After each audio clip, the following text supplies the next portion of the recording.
Now we're on to our problem 19, which is to retrieve the products that were purchased using at least three different payment modes. So the first thing I did was to get the product, select product ID, product name, um, and the payment type. So as you can see here, there's a keyword that says count distinct. So the count counts the number of distinct payment modes used for purchasing each product. And then this distinct keyword ensures that each unique payment type is only counted once per product. So uh, our shopping cart table, which is the base table, which a query starts. Then here we have the join. So this connects the shopping cart with the product details. So this is used to match records between these two tables. So it indicates that each product in the shopping cart is linked to its corresponding product details.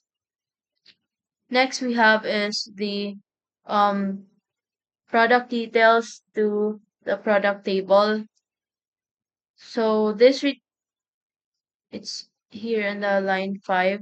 So this basically retrieves the basic product information, like for example, the ID and the name. So in the 6th line, we have the um shopping shopping cart and the checkout table. So this I mean the shopping cart is used to link the cart to the checkout process, which represents the actual purchase. So the last join we have right here is the link. So this links the checkout table to the mode of payment. So this is used to match records between the two tables so the payment information for each checkout can be retrieved. So the output will be grouped by the product ID and the product name. So to ensure that the products that were purchased using at least three different payment methods,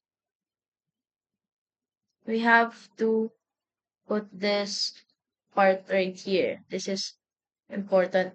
This is the important part. So the having clause is used to filter groups based on aggregate function.